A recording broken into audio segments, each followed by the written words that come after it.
Eh bien, bonjour les Chasselans et bienvenue sur la chaîne Il était une fois Chassieux pour donc le troisième épisode de la deuxième saison d'Il était une fois Chassieux. Cette semaine, il y a l'exposition pour l'anniversaire de l'association des anciens combattants qui a eu une remise d'un nouveau drapeau lors de la commémoration de dimanche et aussi l'anniversaire de la fin de la guerre d'Algérie, donc 1962, 60e anniversaire. Et aujourd'hui, donc, j'ai le privilège d'être aux côtés d'Alain Darlet, ancien maire de Chassieux. Alors Alain, est-ce que vous pouvez vous présenter, nous dire d'où vous venez, ce que vous avez fait à Chassieux, quand est-ce que vous êtes arrivé, et puis qu'est-ce qui vous amène aujourd'hui à cette exposition? Bien, alors d'abord, je suis un vrai Lyonnais.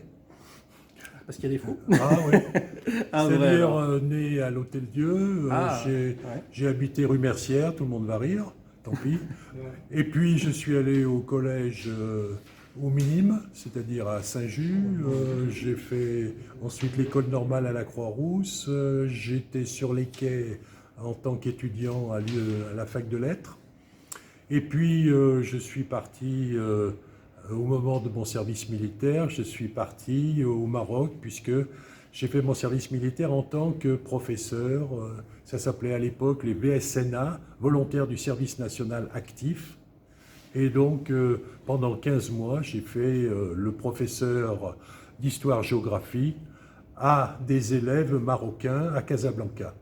Je suis resté après ces 15 mois, c'est-à-dire après mon service militaire, pendant 8 années supplémentaires et je suis rentré en 79. Dans la région lyonnaise, j'ai été nommé à quelques hectomètres de mon ancienne école primaire. J'ai eu de la chance venant de si loin. Et c'est à ce moment-là qu'on a pu trouver à Chassieux une maison qui nous a bien plu, au Grillon. Donc en 81. Donc en 81, après avoir cherché, je dirais pratiquement pendant 2 ans, on a trouvé le filon ici, véritablement, on est bien à Chassieux. Ouais. J'ai fait ce qu'il fallait quand j'étais maire d'ailleurs pour que cela continue. Et en 80, vous êtes arrivé quand a poussé le collège Léonard de Vinci? Alors, il est vrai que j'étais nommé dans un collège de Villeurbanne qui a été construit véritablement en même temps que le collège de Chassieux, c'était en 1981.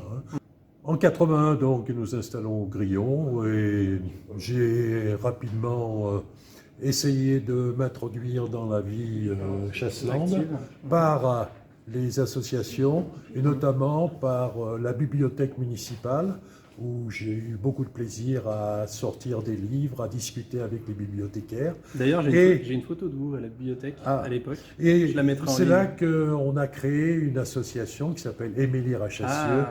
Voilà. Aimer lire, l'association que je vous parle depuis très longtemps puisque c'est ces 2 bouquins, donc Chassieux en Velin et Chassieux d'hier et aujourd'hui, qui m'ont mis le pied à l'étrier pour faire toutes mes recherches de Chassieux. Et donc là, vous avez un membre actif qui a fait partie de l'équipe. J'ai fait plusieurs chapitres de ce livre. Président, vice-président, non vous avez été quoi sur Aimer lire? Aimer lire, j'étais président fondateur. Président fondateur. Donc vous avez fait partie des premières pierres de l'édifice de cette association, qui aujourd'hui a combien d'années du coup? Et c'était en 83, quelque chose 83. comme ça, 83. Et donc le premier livre, Chassieux en Velin, vous avez fait partie de l'équipe de ceux qui ont écrit ce livre-là. J'ai plusieurs chapitres, oui. D'accord. Bon, voilà. J'ai rédigé plusieurs chapitres. Quand je vous dis que j'ai des personnes importantes à Chassieux auprès de moi et dans mes vidéos, la preuve. Et puis un petit peu maire quand même. Oui, un petit peu. Ah oui, c'est vrai que vous avez été maire aussi. Du coup, Aimer lire, après vous êtes investi dans quelle autre association? Aimer lire, j'y suis resté longtemps et puis j'ai abandonné la présidence d'Aimer lire au moment où j'ai été maire, c'est-à-dire en 2004. Donc je suis resté assez longtemps. Donc presque 20 ans président d'Aimer lire. Invité d'ailleurs des auteurs. Ouais. D'accord. Donc Aimer lire, l'objectif à la base de l'association, c'était de faire des recherches sur l'histoire de la ville. Ah, pas seulement, la promotion de la lecture. Promotion de la lecture. Et des jeunes. Vous organisiez des ateliers à la bibliothèque avec les enfants des ateliers, et les écoles. Oui. Ouais. Il y avait des séances de contes. D'accord. Et donc du coup, alors le monde associatif, ensuite vous êtes passé maire et depuis donc 2014, vous avez fini donc votre mandat. Vous vous êtes réinvesti. Je m'occupe de moi. Vous vous occupez de vous, vous vous reposez un petit peu parce qu'il faut aussi penser à soi. Pas suffisamment, mais en tout cas, je fais beaucoup de GV, c'est-à-dire mouvement et puis vous prenez piscine. Et puis vous avez entré au bureau. Oui, je suis entré au bureau de l'UNC. Les anciens combattants. Depuis, ça fait combien de temps que vous êtes? Alors, ça doit faire 7-8 ans. Donc en tant que vice-président? Alors, je suis vice-président depuis 2 ans.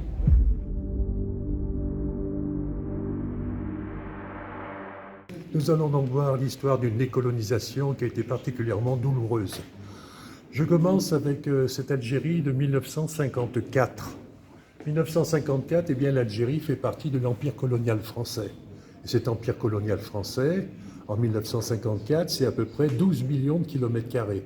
C'est le troisième empire du monde, derrière bien entendu l'empire britannique qui dépasse largement les 30 millions de kilomètres carrés.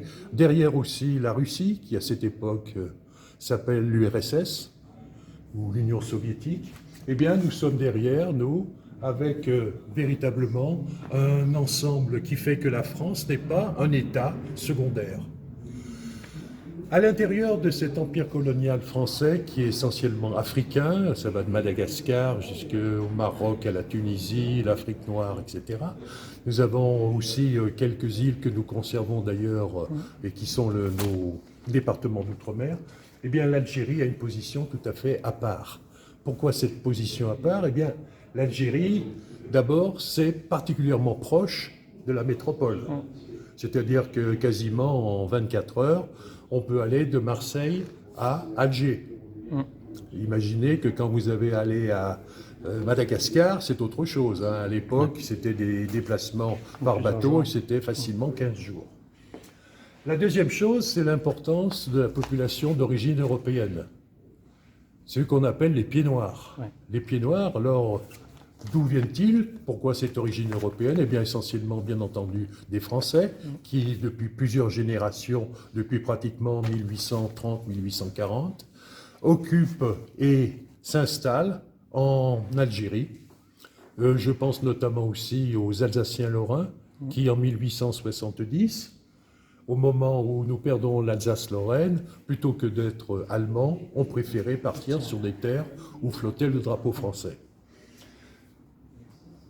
Pas seulement des Français, mais aussi des Espagnols. Nous ne sommes pas loin ici de l'Espagne. Oui. Et vers Oran, une bonne partie des pieds noirs sont d'origine espagnole.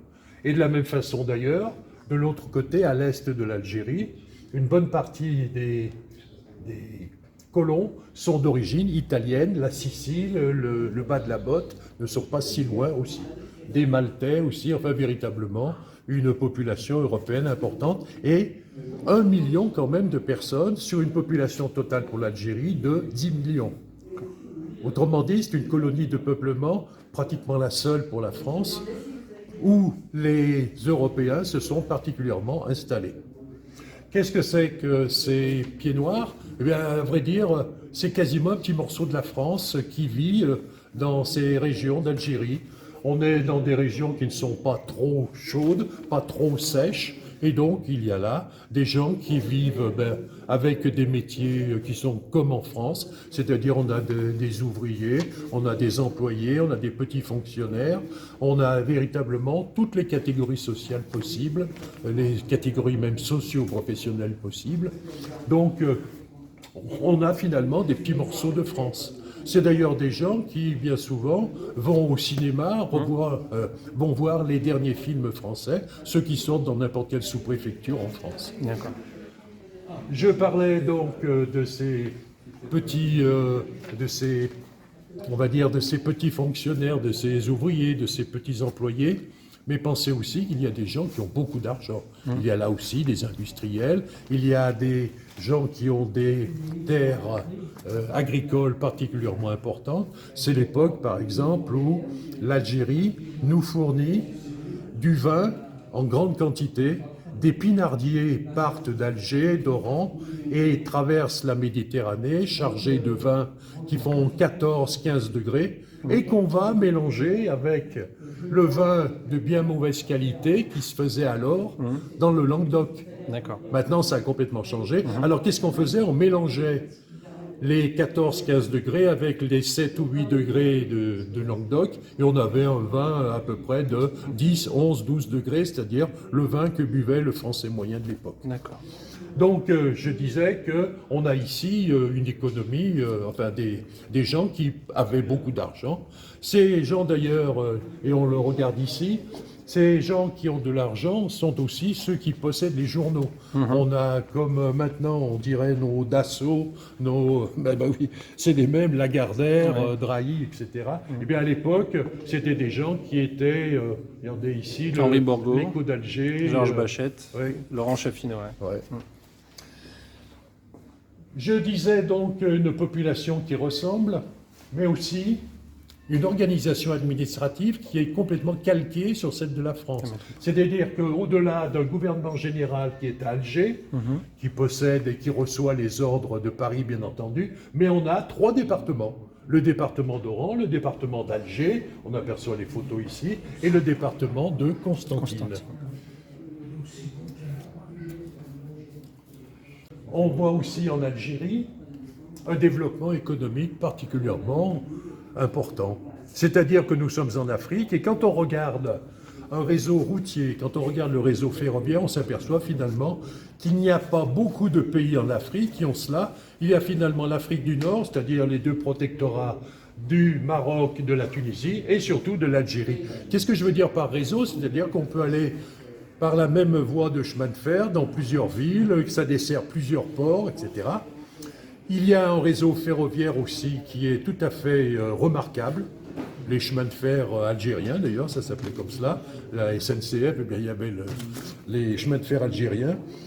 Et cela, on ne le trouve que dans l'Afrique du Nord ou bien en Afrique du Sud. Sinon, vous vous retrouvez avec des morceaux de voies ferrées qui vont depuis une mine de fer, mine de charbon, ou bien une exploitation, enfin des exploitations agricoles, qui amènent cela au bout de 30, 40 km, 60 km à un port, et là, port d'exportation vers l'Europe. Voilà à quoi ressemblait le réseau ferroviaire de l'Afrique. Eh bien non, ici, on a en Algérie véritablement un réseau ferroviaire et un réseau routier qui tient la route. C'est le cas de le dire. Un réseau, véritablement. Il y a aussi des usines, je parlais tout à l'heure des grandes exploitations agricoles. Véritablement, on se dit que finalement, c'était une économie qui était quand même bien développée, pour l'Afrique au moins. Je parlais donc de ce million de pieds noirs. Ben, venons maintenant à l'essentiel de la population, c'est-à-dire les 9 millions de ceux que je vais appeler les Algériens musulmans. Ces Algériens musulmans, 9 millions, pour l'essentiel, ce sont des gens d'une pauvreté extrême. Ce sont des pauvres véritablement.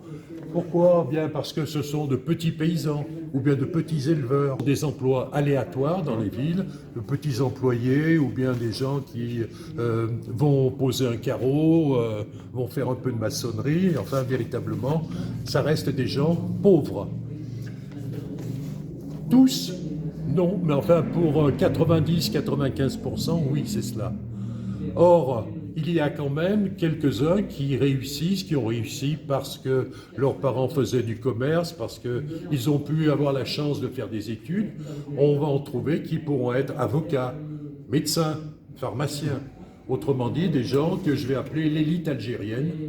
Et cette élite algérienne, qu'est-ce qu'elle réclame? Eh bien, elle réclame au moins une égalité avec les pieds noirs. C'est-à-dire, les pieds noirs ont le droit de vote comme en France. Eh bien, pourquoi pas nous? Et on s'aperçoit qu'en 1954, eh bien, il y avait, sur ces 9 millions d'Algériens musulmans, il y avait seulement 60 000 personnes qui avaient le droit de vote, qui pouvaient finalement avoir les mêmes droits que les pieds noirs, donc les descendants d'Européens. Alors, ce sont des gens qui demandent, bien entendu, l'égalité avec les pieds noirs, l'égalité comme avec tous les Français. Ce petit peuple que je viens de citer, eh bien, quand on lui parle d'obtenir le droit de vote, quand on lui parle de ses droits, il dit, mais un droit de vote, pourquoi faire? Pour qui voter? À quoi ça va servir? Et finalement, ce n'est pas tellement ce qui les intéresse. Eux, ce qui les intéresse finalement, c'est le respect de la tradition, le respect de la religion. Voilà à peu près ce qu'ils attendent d'amélioration pour eux. Et alors, ces gens rappellent les sentiments nationalistes algériens qui véritablement n'ont jamais cessé. On a l'impression que la France s'est installée et a fait taire tout le monde. En réalité, c'est pas vrai. Je parlais tout à l'heure avec quelqu'un du massacre de Sétif. Le 8 mai 1945, alors qu'on est en train de fêter la victoire contre l'Allemagne nazie, il y a des débordements et vraisemblablement, c'est vrai, plusieurs Européens qui sont tués. L'armée française intervient, tire dans le tas et véritablement, ce sont des milliers de morts. Dans des régions, il n'y a jamais eu vraiment la soumission à la loi française. Donc ne nous étonnons pas si de temps en temps, bien, les gens en ont assez. Et en tout cas, ce n'est pas parce qu'on va leur dire d'avoir le droit de vote, d'obtenir le droit de vote, que ça ira certainement mieux. Alors, ceux qui écoutent plutôt ce petit peuple, eh bien, c'est deux partis dont on va reparler. Soit le parti de Messali Hadj, qui s'appelle le Parti populaire algérien, qui va devenir d'ailleurs le MNA, Mouvement national algérien. Et ce parti de Messali Hadj est lui-même dépassé par un autre parti, un autre regroupement, le FLN, c'est-à-dire le Front de Libération Nationale. Ce Front de Libération Nationale qui demande, dès le départ, l'indépendance de l'Algérie. Alors, on va voir, bien entendu, la réaction de la France.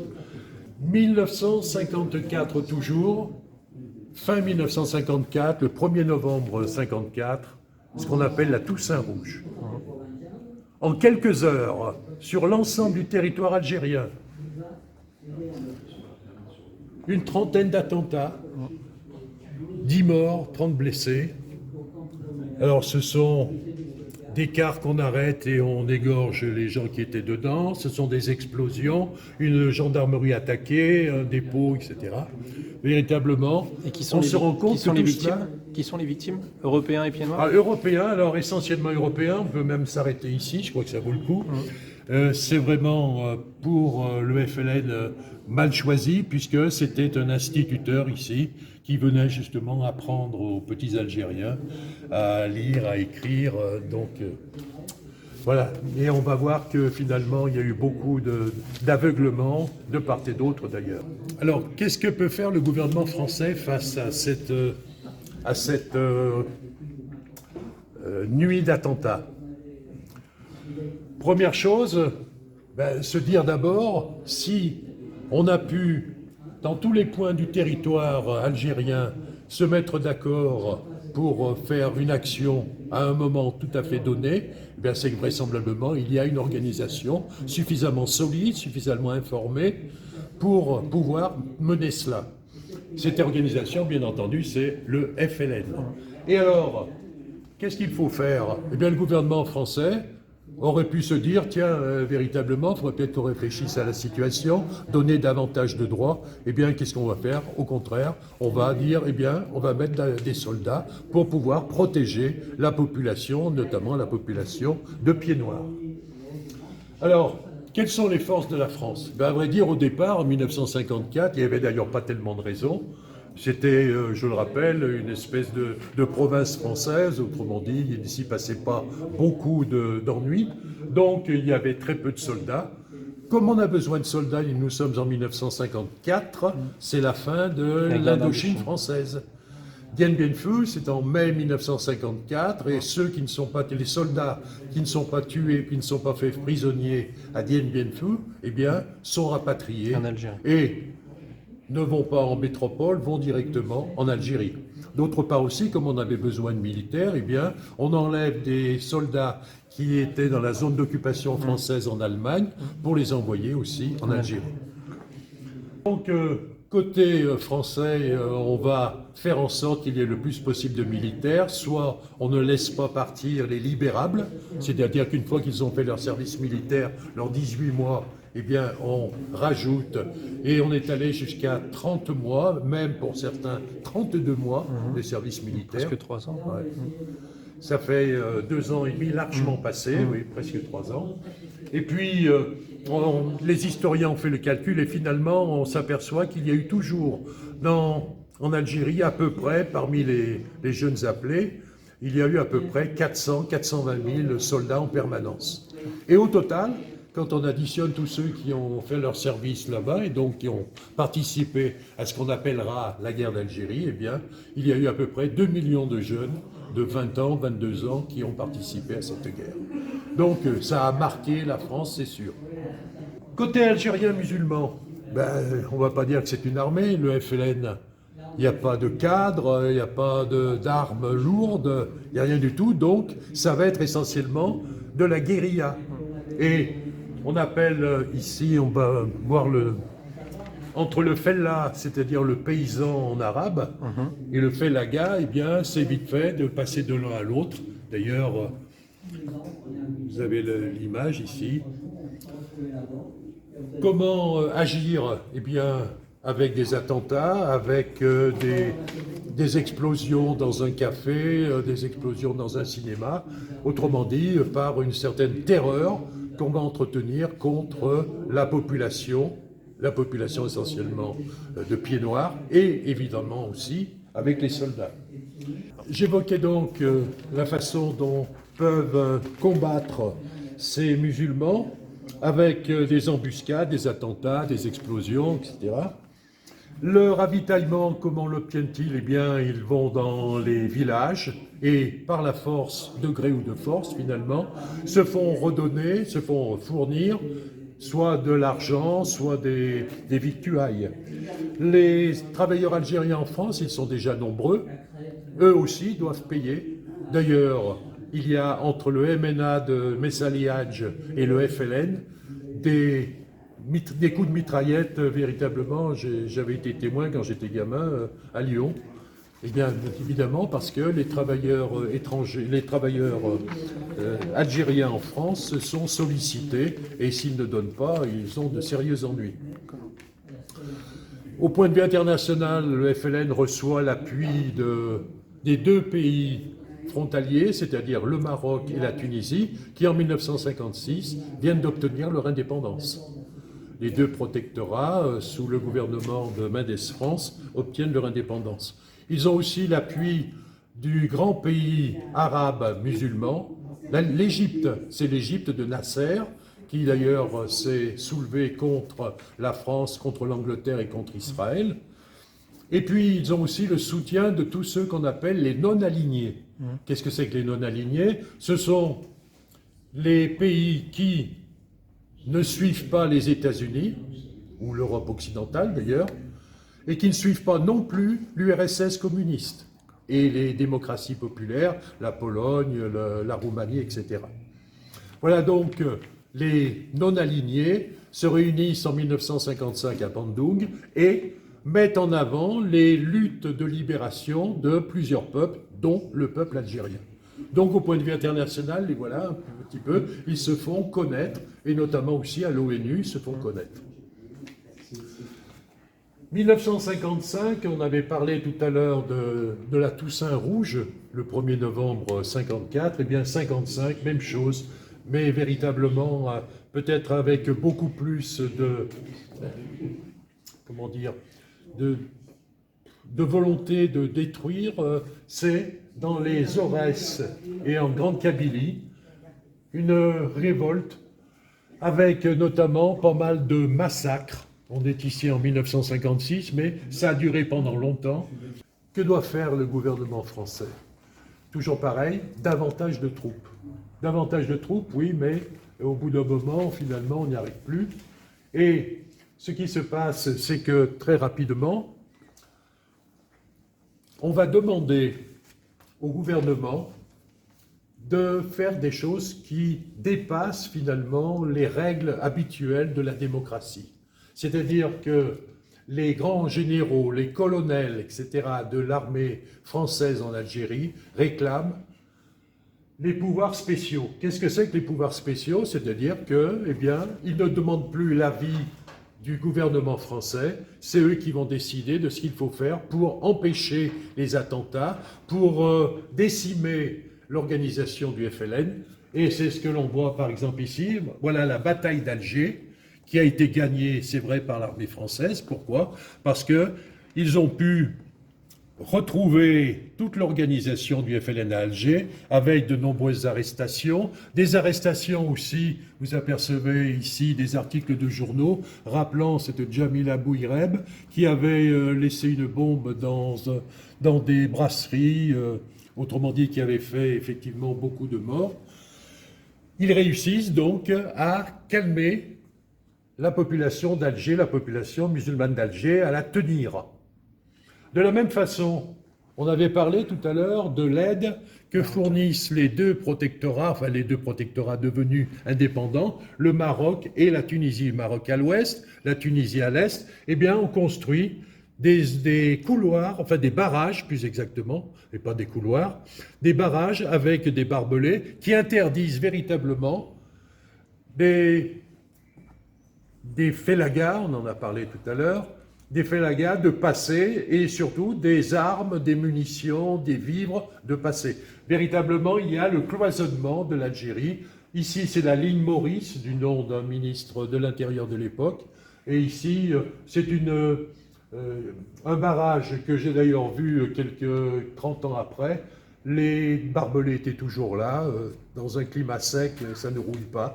Et autrement dit, il y avait toujours cette barrière entre l'Algérie et le Maroc. D'ailleurs, vu leurs relations, je ne pense pas qu'ils aient envie d'enlever les barbelés.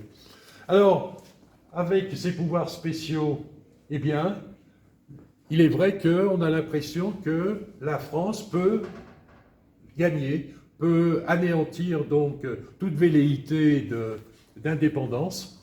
Et malgré tout, la population pied-noir et notamment la population algéroise d'Européens estime que ce n'est pas suffisant quand même. Il y a encore des attentats qui existent, donc on réclame, et on est au 13 mai, il y a une journée des barricades ici, et le 13 mai, on réclame le retour au pouvoir du général de Gaulle.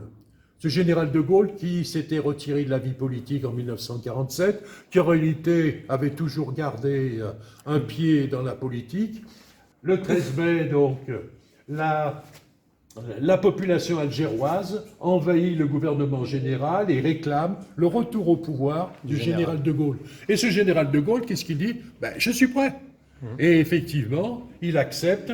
Le président de la République de l'époque, René Coty, le nomme chef du gouvernement, ce que de Gaulle accepte tout de suite. Et tout de suite aussi, il fait un, puis plusieurs voyages en Algérie. Et notamment un voyage à Alger, au cours duquel il déclare « Je vous ai compris ». Le fameux « Je vous ai Devant lui, qu'est-ce qu'il y a? Il y a des Algérois, il y a des Européens, il y a des pieds noirs. Autrement dit, qu'est-ce qu'il dit? Il nous a compris. Ça veut donc dire qu'il va mettre le paquet maintenant pour anéantir définitivement le FLN et toutes les velléités de demande d'indépendance. En réalité, je fais exprès de lire quelque chose qu'il dit aussi, mais que bien entendu ils n'ont pas envie d'entendre. Le quiproquo, c'est quand ça leur plaît. Mais il dit aussi, dans le même discours, « Il n'y a en Algérie que des Français à part entière, avec les mêmes droits et les mêmes devoirs. » Ils auraient dû quand même un peu se douter qu'il n'était pas si d'accord que cela. Alors, on se retrouve ici avec un changement de régime qui a été causé par les événements d'Algérie, c'est-à-dire que le général de Gaulle fonde alors ce qu'on appelle la Ve République, avec d'ailleurs, à mon avis, le plus grand changement, c'est le vote. Dans le pouvoir législatif, jusqu'alors, on votait à la proportionnelle. Qu'est-ce que c'est que la proportionnelle? Vous avez un parti politique qui a 45% des voix aux élections, à un tour d'ailleurs, ça suffit, un tour. Eh bien, il aura 45% des députés. Un autre qui a 7% aura 7% des députés, etc. Tandis que De Gaulle va mettre en place. De Gaulle va mettre en place un nouveau système électoral, un système uninominal à 2 tours. C'est-à-dire que vous avez beau être le premier, celui qui obtient le plus de voix au premier tour, si en face de vous, vous avez des gens qui se mettent d'accord, deux ou trois partis qui se mettent d'accord et dépassent votre total de voix, eh bien vous êtes battu. C'est donc pas nécessairement ceux qui ont le plus de voix qui vont emporter le plus de députés, mais l'avantage de ce système uninominal à 2 tours, eh bien, c'est qu'on a des majorités importantes.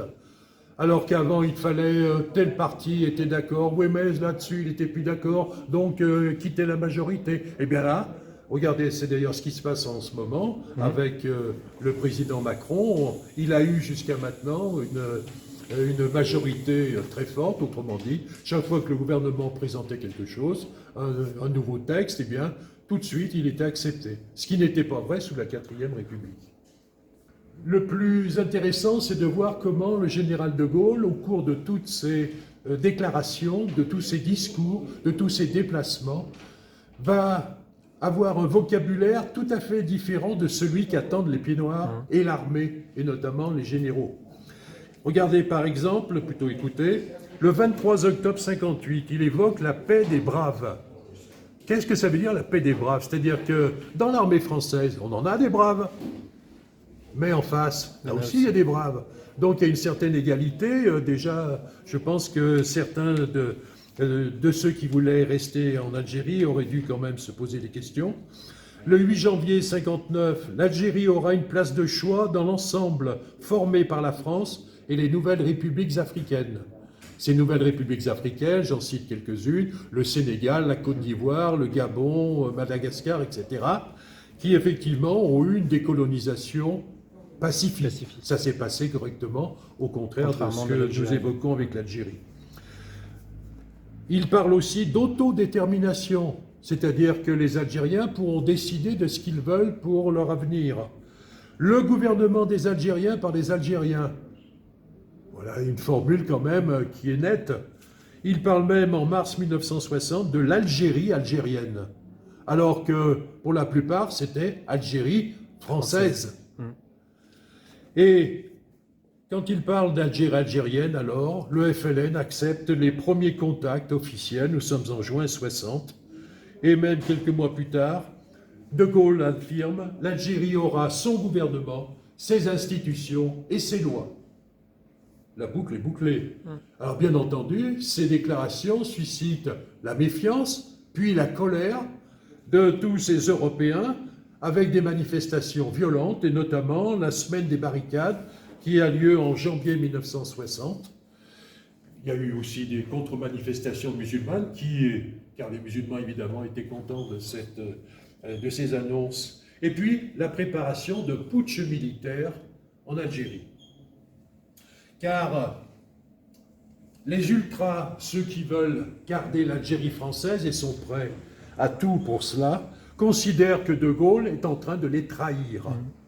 Et pour cela, les grands généraux, les 4 généraux les plus gradés de l'armée française en Algérie, je pense à Salan, Jouot, Zeller et Chal, ces 4 généraux donc font un putsch et demandent à des parachutistes de sauter sur l'agglomération parisienne pour aller prendre le Parlement, pour aller prendre l'Élysée, etc. Heureusement, ils n'ont pas été suivis par le reste de l'armée. Alors je rappelle que le reste de l'armée, c'était essentiellement des gars qui venaient faire leur service militaire, qui étaient là et qui n'avaient aucunement l'intention de prendre le pouvoir ou quoi que ce soit. Donc l'armée n'a pas suivi et ces généraux ont été soit arrêtés, soit se sont enfuis. Une partie d'entre eux, d'ailleurs, de tous ces colonels et généraux, sont partis en Espagne pour fonder officiellement là-bas l'organisation de l'armée secrète. Alors, cette OAS, dont on voit ici, voilà l'organisme, ça pourrait être lu comme cela. Cette OAS, qui a été créée à Madrid, va avoir des méthodes particulièrement brutales, c'est-à-dire soit un terrorisme qui frappe ne serait-ce que De Gaulle. À 2 reprises au moins, De Gaulle a failli mourir, que ce soit au Montfaron, à côté de Toulon, ou bien au Petit Clamart, dans la banlieue parisienne. C'est vraiment par miracle qu'il échappe aux balles de l'OAS. Des intellectuels, des journaux qui sont favorables à l'indépendance de l'Algérie ou à la négociation, et puis même aussi, bien entendu, la population musulmane qui est soupçonnée de soutenir le FLN. En tout cas, par ces nombreux attentats, souvent aveugles, on se demande bien pourquoi ils faisaient cela, l'OAS est rejetée par l'opinion publique en métropole, certainement moins en Algérie. En Algérie, donc, on arrive quand même à des situations incroyables avec l'OAS qui s'oppose à l'armée française, Et l'armée française répliquant, c'est ce qu'on a appelé la rue d'Isly, la fusillade de la rue d'Isly, l'armée française réplique et tire dans la foule. Voilà à peu près qu'on est arrivé avec cette OAS. En tout cas, là, les gens, que ce soit en métropole, c'était déjà fait, ou bien en Algérie, comprennent que l'OAS, finalement, ne mène à rien. En tout cas, les négociations dont on avait parlé dès 1960 sont toujours âpres. Elles sont souvent interrompues, ne serait-ce que par tous ces débordements de violence. Et en avril 1961, le principe même de l'indépendance de l'Algérie est accepté. En septembre 61, alors que les négociations butaient sur la question du Sahara. Alors pourquoi ce Sahara? À vrai dire, le Sahara, il n'y a aucune raison qu'on le donne à l'Algérie. Et même la France en avait besoin, puisqu'il y avait deux bonnes raisons. La première des raisons, c'était les essais nucléaires de la bombe atomique. C'est là qu'on fait péter notre première bombe à Reagan. Ouais. Et le deuxième, bien entendu, c'est que c'est le moment où on découvre des gisements importants d'hydrocarbures, du pétrole, du gaz, etc. Donc, on a discuté longtemps et finalement, on a lâché sur ce point particulier, c'est-à-dire qu'on a accepté que le Sahara fasse partie de l'Algérie, alors que, historiquement, il n'y avait aucune raison qu'on le donne spécialement à l'Algérie. Et puis, autre point qui pouvait poser problème, quand la France aura retiré son armée, etc., qu'est-ce qu'on va faire avec la population européenne? Les pieds noirs. Les pieds noirs, qu'est-ce qu'on en fait? Est-ce qu'ils auront un statut à part? Est-ce qu'ils vont être confondus dans le reste de la population? Eh bien, là, de la même façon, les émissaires du gouvernement français acceptent que ce soit l'égalité complète. À vrai dire, le problème ne se posera pas, puisque rares ont été les pieds noirs qui sont restés après l'indépendance de l'Algérie. Ils sont tous partis. En tout cas, une fois que ces deux gros problèmes, Sahara et la minorité institutionnelle européenne, sont réglés, on peut signer alors, là où se déroulent c'est ici qu'on va voir cela, là où se déroulent les négociations, c'est-à-dire à Évian. Et à Évian, le 18 mars 1962, voilà la conclusion des accords d'Évian, eh bien, on décide l'arrêt complet des combats. C'est le feu total. En réalité, ça n'est pas le cas. C'est pas ça, hélas. Et quelques 500 militaires français sont morts après les accords d'Évian, donc après le 19 mars 1962, et jusqu'au départ complet de l'armée française en 1964. Les accords d'Évian prévoient un référendum. Le référendum a d'abord lieu en France. On demande, êtes-vous d'accord? Alors, je rappelle, un référendum, c'est donc une question que l'on pose aux électeurs. Êtes-vous d'accord avec ceci? On répond par oui ou on répond par non. Et là, êtes-vous d'accord avec l'indépendance de l'Algérie? En France, c'est à peu près 80% de oui. Et quand, le 1er juillet 1962, il y a de la même façon le référendum en Algérie, alors cette fois, c'est 99,7%, quelque chose comme ça, qui est d'accord, bien entendu, avec l'indépendance de l'Algérie. Alors le bilan maintenant que l'on peut faire de cette guerre d'Algérie, que d'ailleurs on a nommé guerre d'Algérie pendant longtemps, ça a été les événements d'Algérie. De la même façon qu'en ce moment, Poutine est en train de parler de l'invasion, il est en train de faire la guerre en Ukraine, et ça n'empêche pas qu'il appelle ça une opération extérieure. Mais surtout ne pas employer le mot guerre. En tout cas, voici le bilan de la guerre. Eh bien, ça a été un conflit particulièrement violent, et des deux côtés, la violence a été extrême. Des méthodes brutales, des exécutions sommaires, des massacres, des tortures, des attentats contre la population civile. J'aimerais rappeler aussi qu'on a déplacé 2 millions de personnes dans des camps de regroupement pour éviter que dans les villages, on aide le FLN. Les gens ne pouvaient pas sortir de ces camps et donc le FLN était privé de cette aide des paysans. Des centaines de milliers de morts. Alors à vrai dire, personne n'est capable de donner le nombre précis de morts, sachant quand même que vraisemblablement plus de 250 000 Algériens. Alors n'allons pas croire que ce sont 250 000 Algériens qui ont été tués par les Français, c'est pas ça. Hein. Il y a eu 140 000 combattants ou membres du FLN, les victimes de règlements de compte entre factions rivales, que ce soit avec le MNA et surtout à l'intérieur même du FLN, il y a eu de sérieuses oppositions. 25 600 militaires français tués, 65 000 blessés, plus de 10 000 civils d'origine européenne qui ont été tués, massacrés. Notamment, d'ailleurs, on parlait tout à l'heure des accords, des morts qui se sont produites entre 1962 et 1964. Eh bien, à Oran, il y a eu une quasi-chasse aux Européens, peu de temps après les accords d'Évian, avec vraisemblablement quelques centaines de morts européens qui ont été pris, égorgés, massacrés véritablement. Le massacre aussi, ça il faut s'arrêter un moment, sur les harkis. Alors les harkis, c'est quoi exactement? Alors les harkis, il s'agit d'Algériens musulmans qui ont accepté d'entrer dans l'armée française. Ce sont des supplétifs, c'est-à-dire qu'ils participent aux opérations contre le FLN. On profite aussi de leur connaissance du terrain. Et bien entendu, ils ont eu un comportement tout à fait honnête, tout à fait régulier vis-à-vis de la France. Mais lorsqu'il y a eu l'indépendance de l'Algérie, ils ont été évidemment considérés comme des traîtres.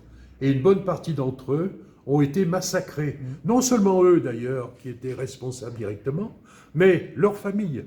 Tout le monde était massacré dans cette espèce de haine qui a eu lieu après 1962. Et la France a réagi comment par rapport à ça? Justement, notre problème, c'est que la France, encore une fois, n'a pas lieu d'être particulièrement fière de cela, puisque, alors qu'on aurait pu ouvrir, j'entends mes amis là, alors qu'on aurait pu ouvrir les portes des casernes pour les recueillir, pour éviter qu'ils se fassent massacrer, eh bien on les a laissés dehors. C'est d'ailleurs à peu près ce qu'avait dit le général de Gaulle, enfin le président de Gaulle, devenu président à cette époque, c'est-à-dire qu'ils se débrouillent entre eux à peu de choses près. Pas très honnête. Alors les quelques 50 000 qui n'ont pas été justement tués, massacrés, eh bien, ont pu gagner la métropole, ont pu gagner le territoire français. Et là, toujours pareil, il n'y a pas lieu non plus d'être glorieux, d'être fier. Eh bien, on les a collés dans une espèce de camp de regroupement dans lesquels pratiquement les harkis et leurs familles sont restés une bonne génération, à peu près 20 ans, 25 ans, et c'est seulement maintenant que, finalement, ils arrivent à une vie, disons, une existence qui est tout à fait normale, alors que là, ils étaient dans des camps où ils n'avaient pratiquement pas le droit de sortir, où l'école était plus ou moins donnée. J'ai eu l'occasion de visiter 2 de ces camps, vraiment, c'est pas normal. Ensuite, alors, je voulais parler aussi, bien entendu, de l'exode de nos pieds noirs. Ces pieds noirs qui se retrouvent décidément coincés entre l'OAS, qui envoie des cercueils dans des enveloppes comme ça, vous recevez, tiens, vous avez parlé à un Algérien, etc., ben, vous recevez une menace avec un cercueil, vous voyez ce que ça veut dire. Ou bien entendu, du côté du FLN qui... de la même façon, à peut-être regarder votre maison, tiens, ça serait pas mal. Donc, les gens ont peur, aussi bien de l'OAS que du FLN, et donc prennent leurs valises. Et entre le printemps et l'été 1962, pratiquement tous ont gagné la métropole. Ils ont gagné la métropole. Et vous pensez qu'on les a accueillis à bras ouverts? Eh bien non. On a estimé, enfin je pense notamment à Marseille, quand ils arrivent à Marseille, qu'ils voient déployer une banderole sur laquelle est écrit pieds noirs, allez voir ailleurs ou quelque chose comme ça, on n'a pas besoin de vous. Pourquoi? Vraisemblablement, et je pense notamment aux syndicats qui ont pu se dire que dans la mesure où arrivait cette main-d'œuvre, qui allait être une main-d'œuvre acceptant des travaux relativement mal payés. Ça allait faire baisser les salaires. Bon, voilà, je ne vois pas ça autrement. Rares vont être ceux qui sont restés en Algérie. On peut penser vraisemblablement à 40 000, 50 000 seulement. C'est-à-dire que le problème, est-ce qu'on fait une catégorie spéciale pour eux? Le problème ne se posait même plus.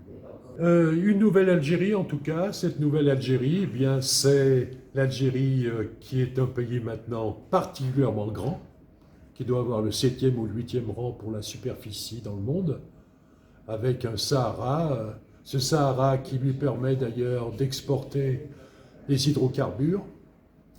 Heureusement qu'ils ont les hydrocarbures, parce que l'industrie algérienne est une industrie plutôt lourde, et finalement, ça se vend relativement mal. Comme la population européenne n'a pas de statut particulier, on peut dire que pratiquement toute la population algérienne suit, bon gré mal gré, le gouvernement du FLN. Et c'est toujours le FLN qui est au pouvoir à Alger actuellement, c'est-à-dire 60 ans plus tard. Je voulais terminer sur les rapports franco-algériens. Depuis 60 ans, eh bien, autant on a su le faire avec les Allemands.